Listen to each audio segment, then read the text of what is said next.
there, folks. How are you doing? I hope you're doing fantastic. Having a wonderful weekend. Being conducive to whatever you are doing in this life.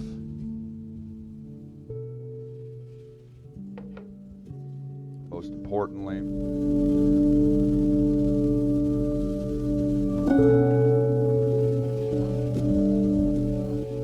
enjoying being in the present moment of God and Jesus. You know what I'm saying?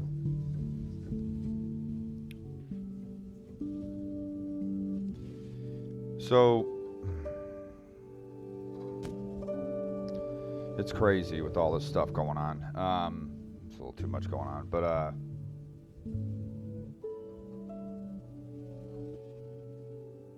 Sweden apparently went ahead and kind of allowed for one to burn the Bible. So it's a little intense if you tell me that. I don't know. It's pretty bad. Unfortunately, it was like the local police that said, yeah, just go for it. Is that like really a freedom of speech though, to kind of burn the Bible? It's kind of like, people trying to burn the flag and all that stuff. So it's a little testy. I don't know about all that. I mean, would that be considered a hate crime?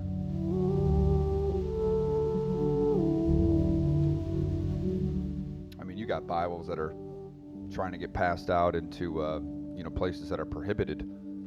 You know what I mean? And they get caught. They get murdered for it. It's a little insane. But I guess it was weeks after the Quran was burned in that city as well in Sweden. So it's like, what is happening? Well, Stockholm.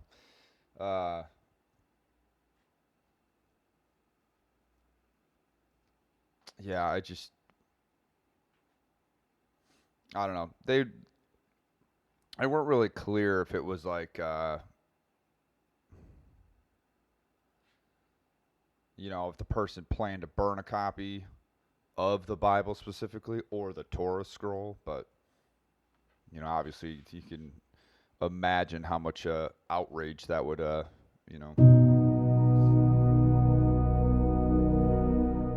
of spark. But, yeah, it's just like it's a little intense. It really is. There's pressures being all over, the world, as within the States here.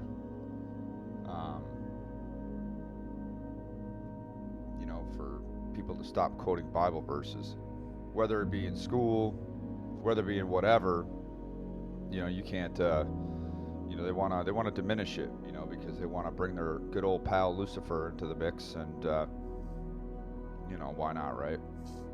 You start messing with weather, you start messing with God and Jesus. It's just not really. It's not really a good look, not at all, and when Moses ascended, right, he goes up to Mount Sinai, right, so he's chilling with God for like 40 days. So you got to look at it. You got to parallel things, from ancient to now, and when you do that with the Bible, ancient to now, it starts to make a lot of sense when you're looking at present day. And so when you got Moses, he's chilling with God, right? And you got all these Israelites, right? So they fell into idolatry when Moses was gone, because Aaron, right, he built that golden calf. So, they're all worshiping this thing. And all it took was him to leave for a little bit. You know what I'm saying? To go hang out with God. It's like the people were like, oh, he's going to go chill with God. That's cool. He's going to bring up some news. No, let's go worship this calf, Like, what are we doing? Kind of like now. We're worshiping this this AI god that they want to bring in. We're worshiping these people. We're exalting people over, God and Jesus. And it's like, what are we doing in this life? it's a big falling out. It's really disgusting. But so Moses comes back, right? And so for the volunteers, he's calling on them just to kill the idolaters, pretty much. So the Levites, right? They come up and they're like, all right, I got this, and they kill like over 3,000 of their kinfolk, right? So the Lord sees this, and that they're willing to kill their own kindred, to honor, basically. And so what does he do? He exalts the Levites, in the other tribes, and they made him priests. So it's a little it's just crazy what's going on. And a lot of it is just a huge falling away, but it was already stated that this would happen, right?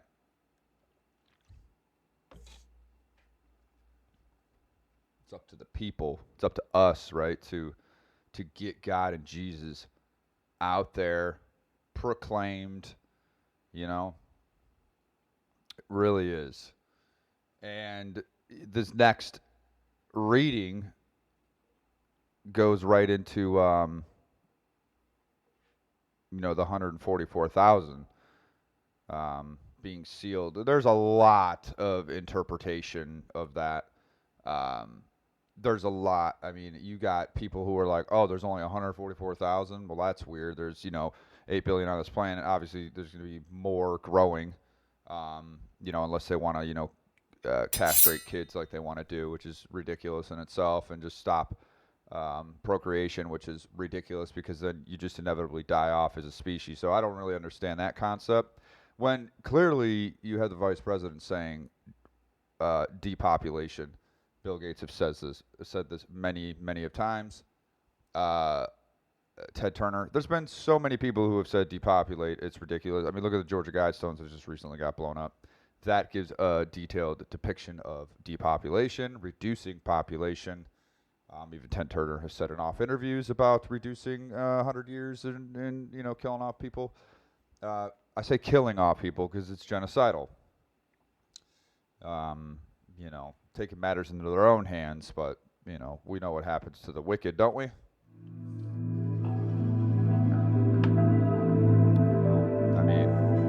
I mean, for crying out loud, you got people, in the UK, parents are being arrested for not paying for their child's, transition. Like, what are we doing in this life? You know what I'm saying? Start them young, get rid of the young, and so they can't do anything. So now mentally, they're scarred for life, right? And now the whole even thought of procreating that it's out the window, which can only be done with man and woman. So, that's how that rolls. We're not being inclusive like the Barbie film, okay? We're not doing this whole transgender thing. It's like, what are we doing? You can, it takes 30 years to brainwash a generation. Well, it's good. What is it gonna take 30 years? I don't know. I don't think so. To have everyone come to Jesus Christ? No. It's the time is now. The time is now. We have to. The evil is right in our faces more than ever. They don't care. They're like, ha ha ha! Look at Satan. This is who we truly worship. Signs and symbols, folks. They rule the world. You don't understand that. You need to really start understanding, because that's how these people operate. It's all for Luciferian prospects. It's all for Luciferian aspects in this life. And why do you think he fell? He wanted to exalt himself over God. He thought he could do it better. So what is he doing with his army down here, present day? He's rounding it up. God sends his 4 angels to the earth, right? Because we're going to get into this 144,000, right? Satan's doing the same thing. I mean, it's a mirrored contradiction. So Satan is just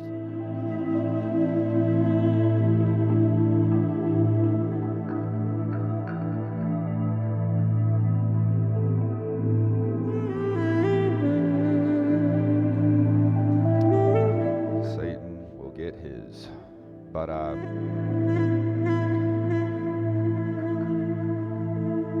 you ready, folks? Amen. Yeah, you are. I'm Daniel, and this is the Emmanuel Podcast. Let's go. Come on. Oof. Here we go. See, right up into it.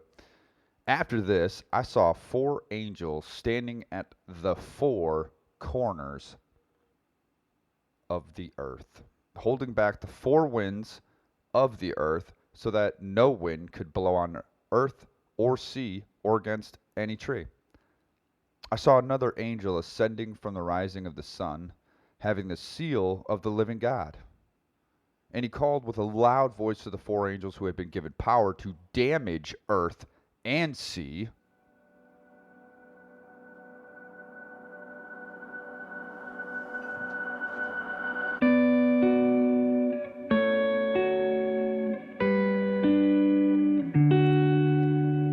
Do not damage the earth or the sea or the trees until we have marked the servants of our God with the seal on their foreheads. You know, Satan wants to get these chips inside of you, folks. They want to do this whole transhumanism thing. So people falling right for it. Chipping children, like we chip our dogs. Wonder what Lodge is doing that.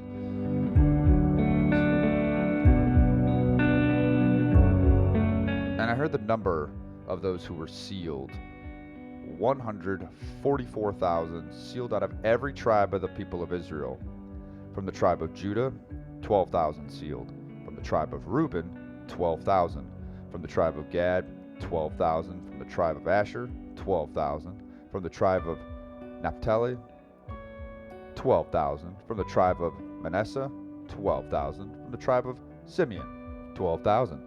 From the tribe of Levi, 12,000. From the tribe of Issachar, 12,000. From the tribe of Zebulun, 12,000. From the tribe of Joseph, 12,000. From the tribe of Benjamin, 12,000 sealed.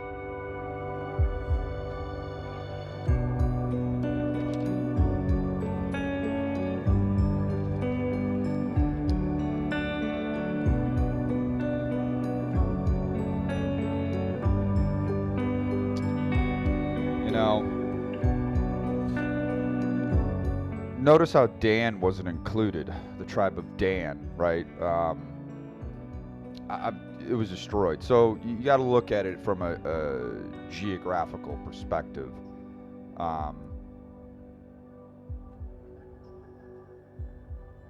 Dan's not listed because you got to think that maybe he became extinct, right? So Dan, if you look at it geographically, you kind of see that it's the northern part of Canaan, right?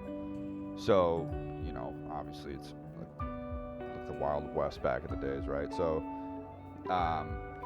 so Dan would have been like the first encounter, right, of hostile, armies and stuff like that. So they come from the north, right? So then, yeah. So if you look at Judges, Samuel, and Kings, you see that the northern and southern boundaries, they're frequently as Dan to Beersheba, right? So, that's why Dan is not mentioned. Because he takes 12,000 from that. You know what I'm saying?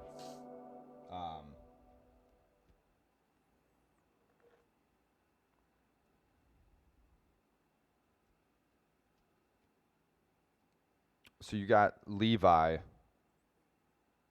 is a part of the inclusion because it's the only place where the Levites are numbered as one of the 12 tribes after Moses, perishes. So, and you got the tribe of Levi, they're exalted above the other tribes, right, in ancient times, because kind of what I said in the opening. So, there'll be as many Benjamites as Levites. So you got the Levitical priesthood, with the whole new covenant. And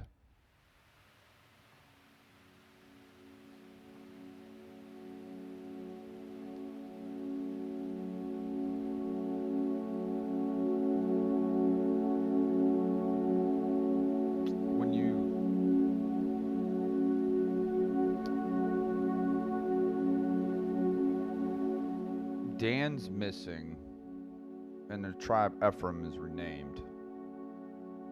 The tribe of Joseph is another name for the tribe of Ephraim. Now, I've read things where like Ephraim has been like not a juxtaposition, but like it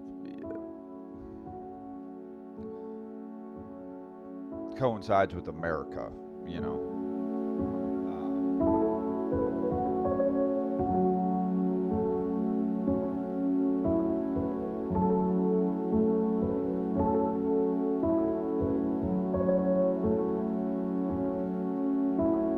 So, I mean, it goes from like, you know, Jacob and his family, they moved into Egypt, right? So there's a famine in Canaan, right? So he reunites, right, with Joseph and his adopted sons. So you got Manasseh and Ephraim as his own, right? So like two grandsons of Israel, right? So it was equal to to the 11 uncles. So you got Ephraim and Manasseh. So they become leaders of the tribes, right? So in Numbers, it explains it with the Exodus. So they departed Egypt, right, totaling 13. But then they're formally counted as 12.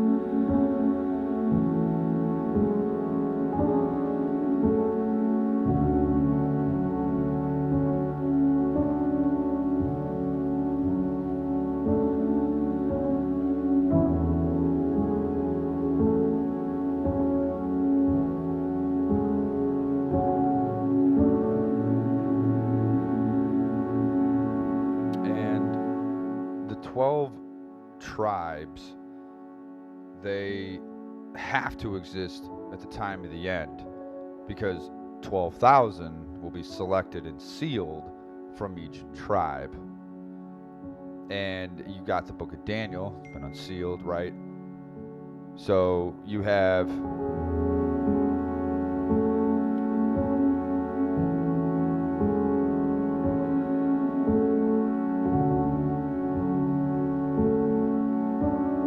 like 2 apocalyptic prophecies, and all the specifications have to be fulfilled, right? So the concerning of it is 144,000.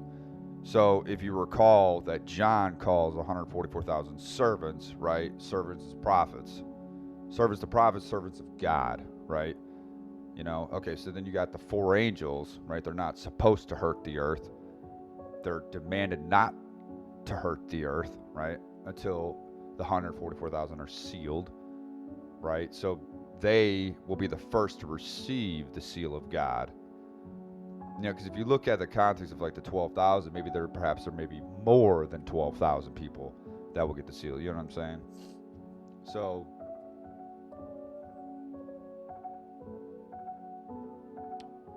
they're like, that's like God's like fruits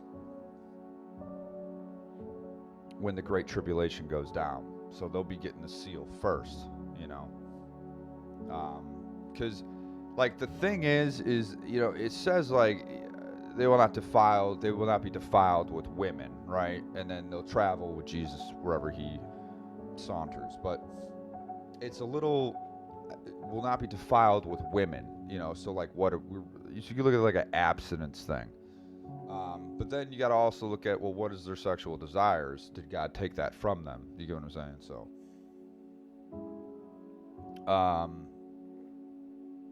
there's like numberless multitudes that are going to come out of the Great Tribulation, right? So the 144,000 will be numbered. It's just they're numbered, right?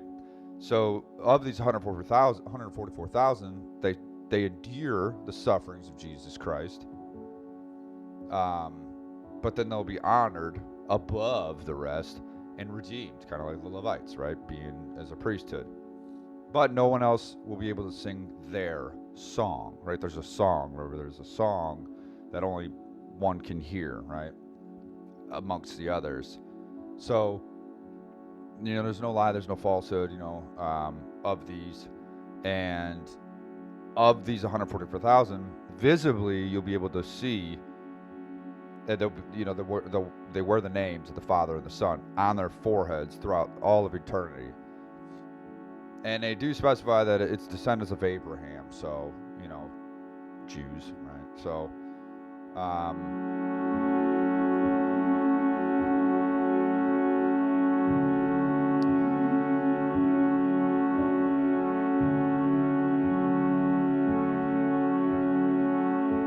you know, you got the fifth seal, it, martyrs, right? They're given a white robe, you know, and then the servants, brothers who were killed as they were, as they had been, was completed, right? Um, so then God calls, do not harm the land or the sea or the trees until they put the seal on the foreheads of the servants of our God, all the tribes of Israel.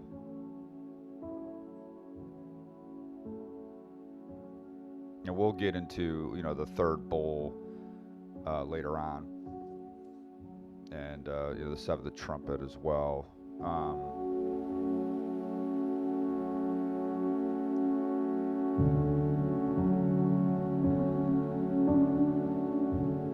But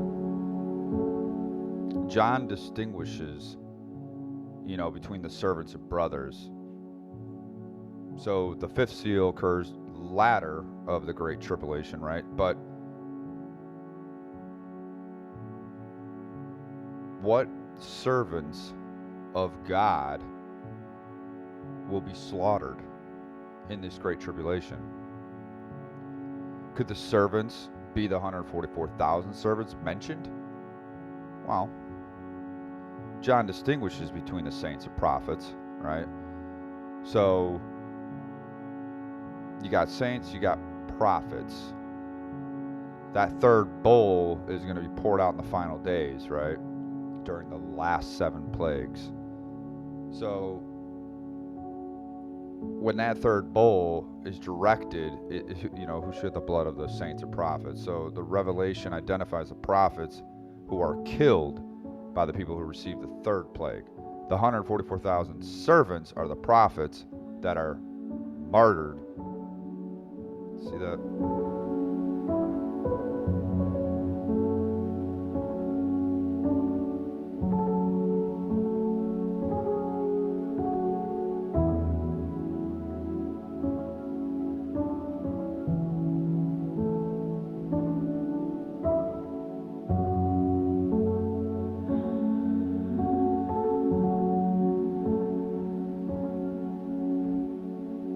So it's very distinctual that the 144,000 are separate from the numberless multitude who come out of the Great Tribulation.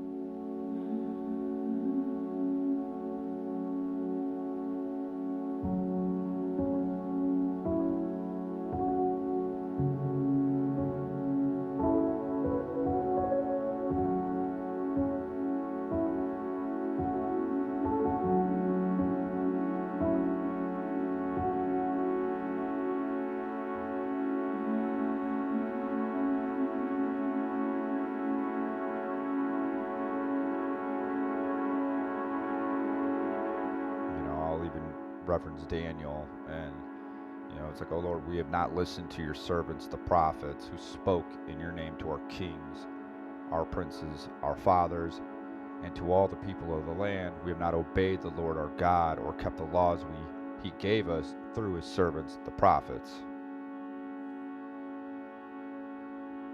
So servants and the prophets, it's just individuals whom God selected to speak on his behalf. You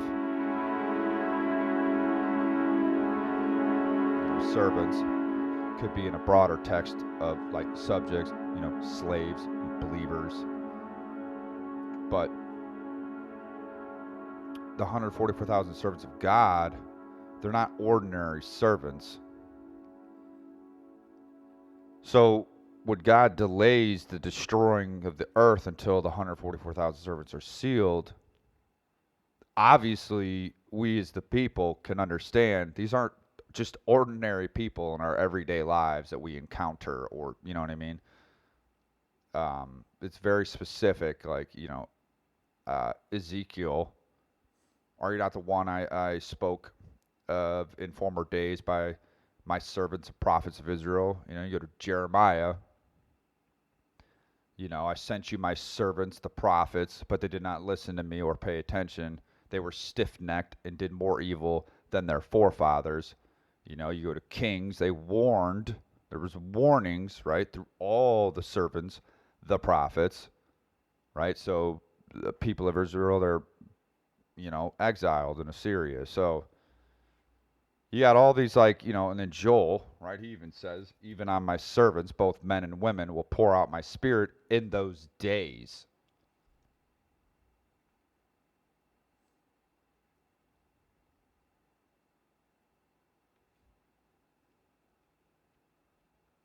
It's very weird that they talked about uh, wanting to black out the sun, to prevent the warming and all that freaking ridiculous nonsense. Um, but, if you pay attention to that, the sun will be turned to darkness and the moon to blood before the coming of the great and dreadful day of the Lord. I always looked at it as these people are mocking the Bible. They've always mocked Christianity. They've always mocked Jesus and God throughout centuries. And they've always wanted to fast forward revelations. The demons know the Bible inside and out, right? So they know what's coming, but they want to speed up the process because they want to see if God and Jesus are real.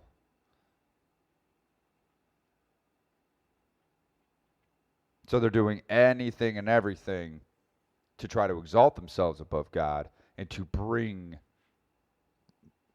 on this horrible, dreadful day of the Lord. They want to fast forward it.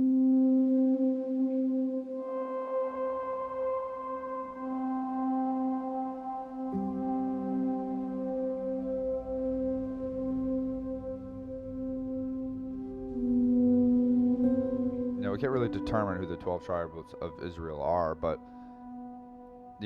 they exist because God will select and seal 12,000 from each before the 4 angels bring destruction. So the servants who are faithful to Jesus Christ, they're going to do everything. So we have to do everything, don't we, folks? So prophets of Jesus, they'll deliver the testimony of Jesus during the Great Tribulation. So the 144,000 are going to suffer because of their words, right? So when we stand up and martyr for Jesus Christ and God, which we have to do more than ever these days because you know what is upon us these days. The evil is upon us more than ever, right? So many, if not all of them, all 144, right, will perish because the word of God and the testimony they maintain, right? And again, that's why I say they're not just ordinary people, because they're separate from the groups of people. The servants, the prophets, they are separate from the groups of people.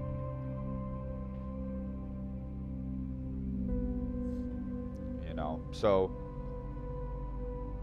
there's going to be an overwhelming destruction, right? You got judgments, the 4th seal. We went into the seals last week, right? So you get the 4 winds, the trumpets. You got all on a commencing of the Great Tribulation and one single command given to the 4 angels. They're like holding back, right, until everything is sealed and ready, and boom, then it's just complete destruction.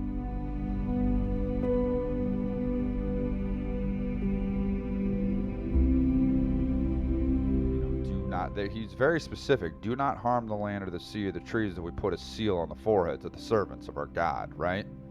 Very, very, very specific. It's all timing. It's all timing and numbers. Our God is wonderful, isn't he? Jesus Christ is wonderful. It's all timing. So Jesus is willing to wait for them to be sanctified, right? Or Jesus waits for the appointed time to arrive to select.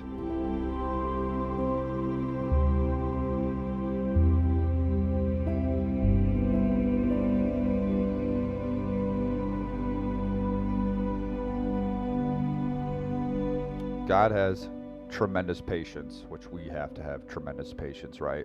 For the sin and sinners, right? And the four angels are sent to earth, but they're told to wait until he's sealed, right? You get the upheaval from it. So the four winds, what do we got? Four cardinal directions, right? So it's very powerful, unseen, and it's just to sweep away all the human race has built, right?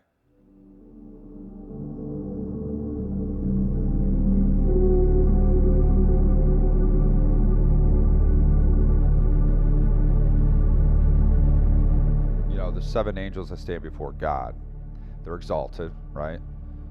Carrying out all the commands from the throne, right? That's where we get the seven angels that were given seven trumpets, right?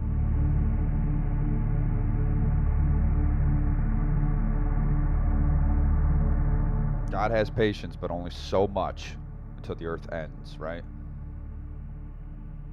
So it's that you got to pay attention. It's the biggest thing that the angels, before they harm the land and sea and the trees, Jesus restrains with the command.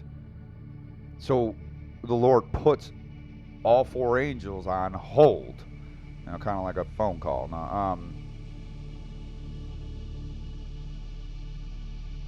you got to understand, if you look at it, God's wrath is pretty much overdue. You know, and the way things are going on right now, globally, everything. You know, it's you got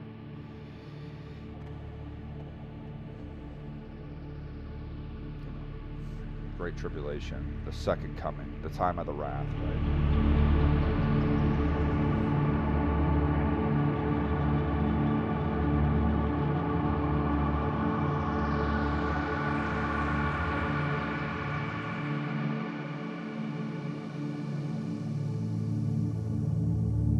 It's all about timing.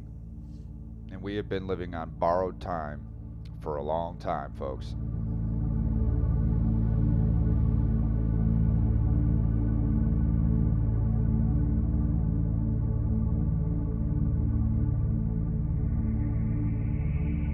You know, Jesus is just waiting for the appointed time.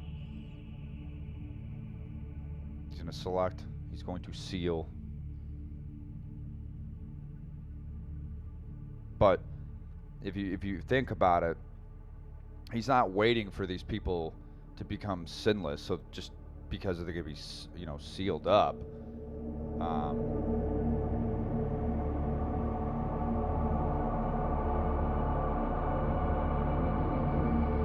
know, then you got people that say that, oh, the tribulation is never going to happen. You got people who say that, and you know, because you know, the whole sinner can't become sinless. But just because you go a period without sinning doesn't make you sinless. I've always said you're born as a sinner, so when you're a sinner, you're forever a sinner unless you come to repentance of Jesus Christ. Repentance. We all have a carnal nature, right? So if you remove it or subdue the desires, right?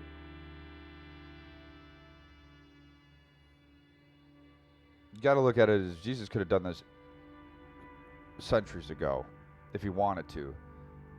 Because there's a lot of people who love the Lord, right? Who loved.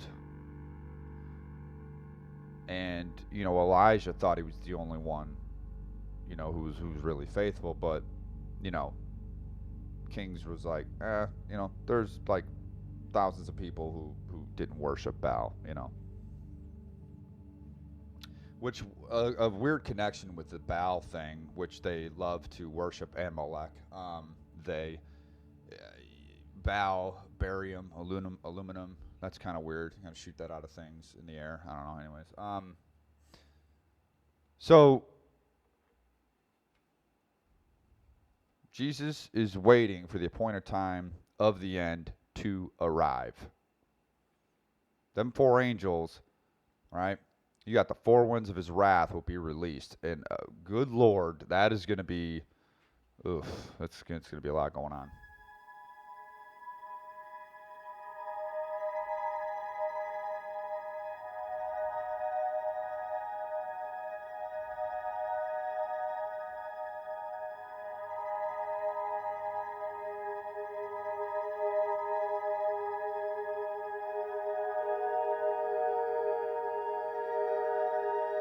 So if you kind of break it down, God's angels, you got Lucifer's angels, right? They're going to kill a lot of people during the Great Tribulation, right? You know, you get the fourth seal, it's broken. You got a percentage of the earth will die, right? So then you get, 25%. Okay, so maybe the percentage. And then you got the four trumpets. You got the sixth trumpet that sounds, right? So then you got another 1/3 of mankind will be killed by Lucifer, right? So then you get that's another set of people, and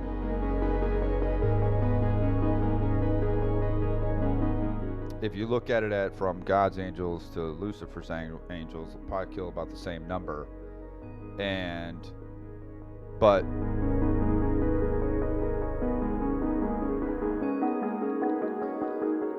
God has already predetermined the battle for our hearts and souls.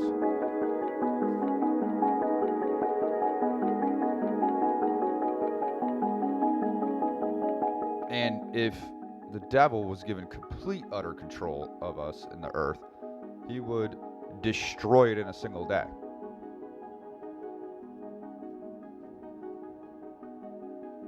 That's why God gives you a survivor, has to be free to exercise the power of choice.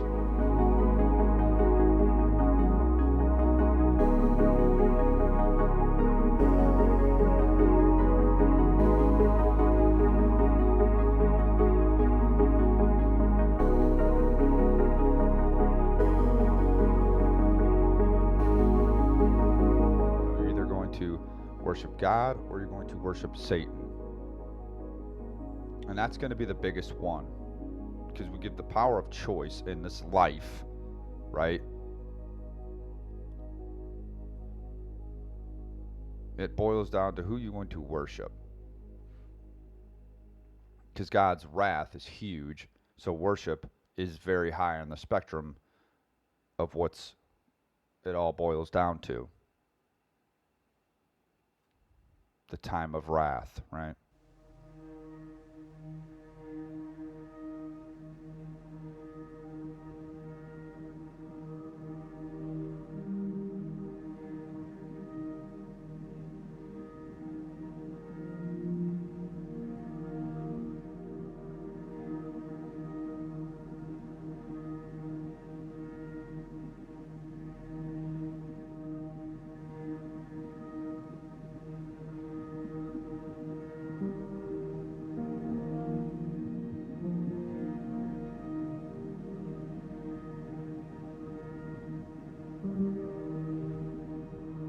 It's just a lot to kind of break down with it.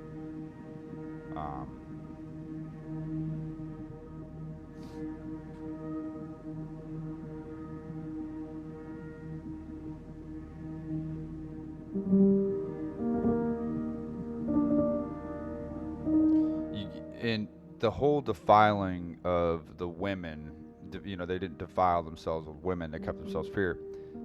You got to look at it as it's not like sexual immorality. It's like the devotion of the 144,000 to serve the Lord.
And if you go into the 144,000, where's the names of the Father and the Son on their foreheads after they've been taken to heaven? John doesn't indicate that the names of the Father and Son are written on crowns which are worn on their foreheads, although could be possible, but the 144,000 will have signatures of the Father and the Lamb as like an honor, literally written on their foreheads. So it's kind of like a higher rank in God's government, right, throughout eternity. And as you know, there's levels of authority in heaven because Gabriel is exalted. He's an exalted angel. And he stands in God's presence. Now, you know, Lucifer, he's anointed as a guardian cherub, right? So he had like these beautiful stones. So he had high rank, right? So the 144,000, they're highly exalted after they're taken into heaven. And you pertain it to here, there's an exalting authority on earth. You got military officers, right? They have rank, right? Hats and helmets for centuries, right? You got field grade officers, you know, military. You got above lower grades, you know, on their hats and stuff like that, the golden webbing and all that. There's just different merits. So when you got the Father and the Son written on the foreheads, it's just highly important because there's an evil parallel, right? So the devil establishes his kingdom on earth. We'll get into the whole trumpet thing. So, and then killing 1/3. So he'll require his survivors to wear a mark. And what is it? The famous 666, right? On their right hand.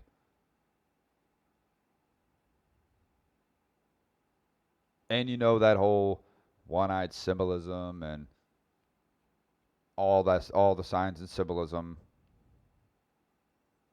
You know, they're going to be exalted leaders of Lucifer's government, right? So they will wear the devil's name on their foreheads, right? So you got he forced everyone, small, great, rich, and poor, free and slave, to receive a mark on his right hand or on his forehead, so that nobody can buy or sell unless he had the mark.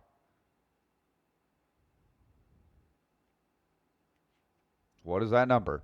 666. You can look at all these, you know, you get corporate logos. The way they've, like, you know, did some cursive or whatever they do, there's always like a signs and symbolism. You always see like a 666, something engraved in that. And you just know what they're for. It's everywhere. You see logos everywhere there's an incorporation of the 666 somewhere. And that is who they worship. They're telling you in plain sight. They're just doing it in signs and symbolism, and they think you're ignorant that you're not going to figure it out. They know who they worship. The mark of the beast is a number or a name. Satan will counterfeit the 144,000 of his own.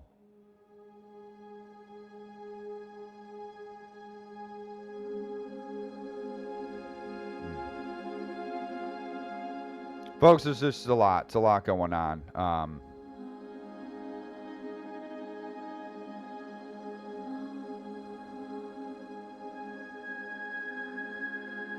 It's a lot going on. We have to preach the gospel. We have to reach people. We have to show our kindness and our stewardness in God and Jesus. And because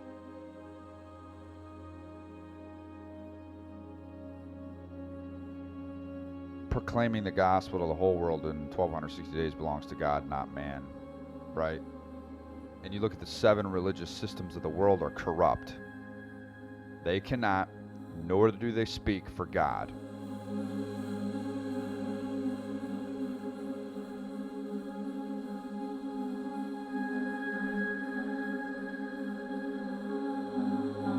And you got to think, a lot of people would agree, And God doesn't save people because of their church affiliation. You know what I'm saying? It's not a membership through an organization. It's just not how that works. Because if God was using a religious organization to proclaim the gospel during the end time, church affiliation would probably be a little problem, considering, the human trait of it is prejudice, right? So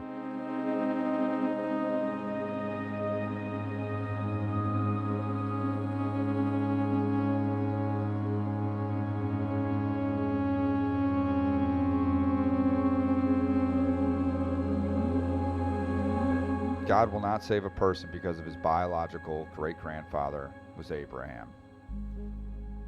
The Lord makes it very, very clear in Ezekiel that the person's ancestry has nothing to do with their salvation.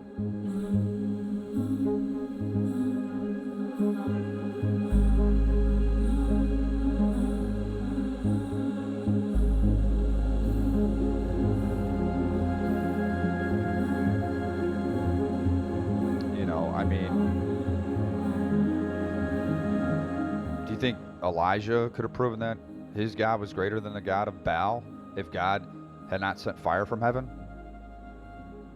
Because you got to look at religion. So I don't like religion. It's arrogant. It's egocentric. One religious group, think about it. One religious group cannot prove superiority over another. God knows religion is a social structure with a personal love for the truth. And you look at it as a high percentage of people that will remain loyal to a religious system.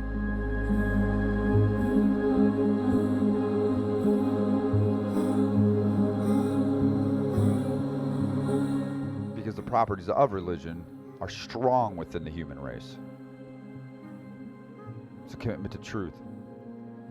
There's a distinction between serving God and serving the church, right? So God will destroy the great religions of the world and test mankind to see if we love him and his truth above everything else.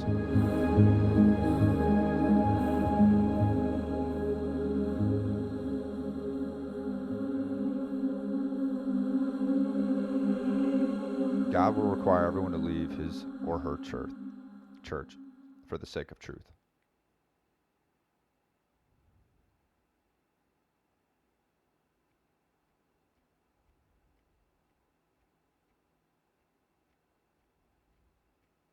Time is coming when God's truth will conflict with the teachings of every church.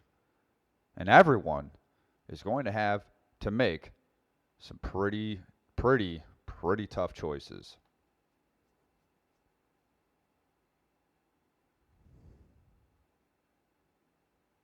And you will look and you'll see that a lot of people can't separate themselves from their church.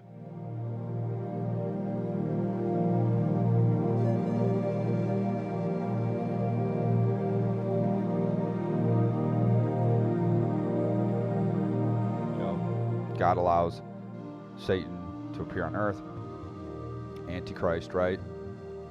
Dissolve all the religions of the world and forcibly create a new global church. One order, new world order, new global church.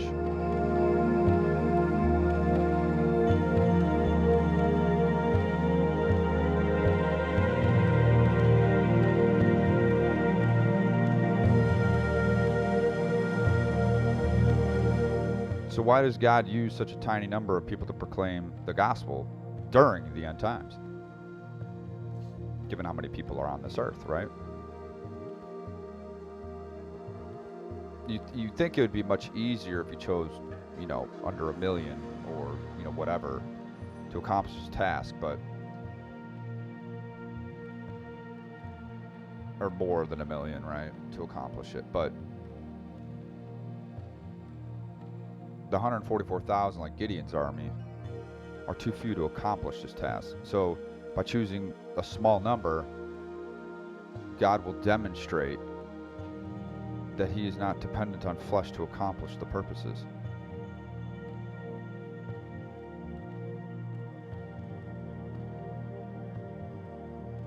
not by might nor power, but by my Spirit.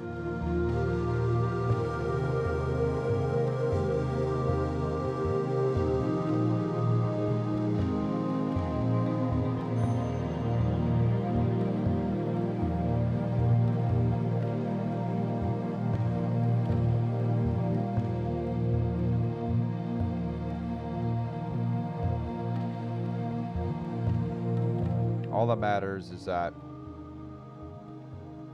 God will give the words that He wants spoken to the 144,000, and the Holy Spirit will provide that power.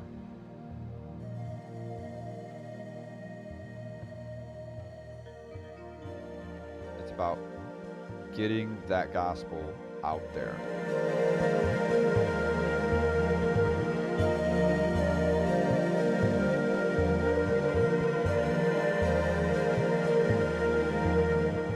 You got the 144,000, they're prophets. They will have the ability to perform signs and miracles, right? But then you have to look at it again. The servants of the devil will be doing miracles too. See, it's just it's a give and take. That's what's happening.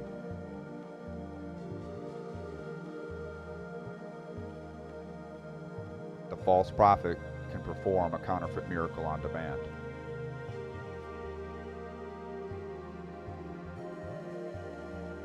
That's how sheep are separated from goats. They love that goat worship too. Whoops.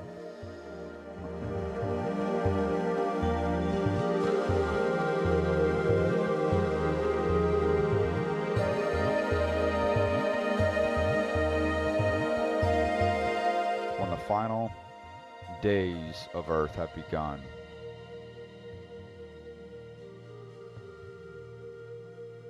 we'll know.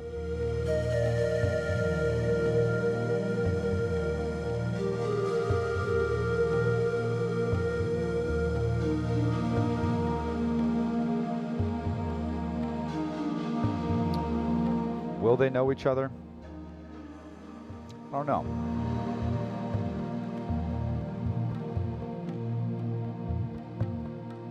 You know, it's like God sending His messages through the prophets, right? So they say contrived by man, but you know what? It was the 144,000 were spread all over the earth, speaking different languages. You know, what is the possibility of that? Them speaking different languages, belonging to these religions, not knowing one each other, preaching the same message with amazing authority. I don't know. But the work is divinely ordained.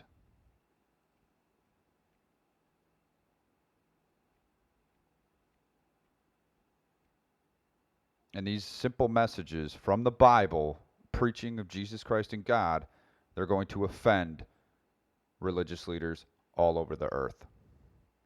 And that's when you know how to separate yourself from evil and good works, folks. You know what? God and Jesus are amazing. I almost went an hour on this. There's just a lot going on to unpack. Break up the episode, of course.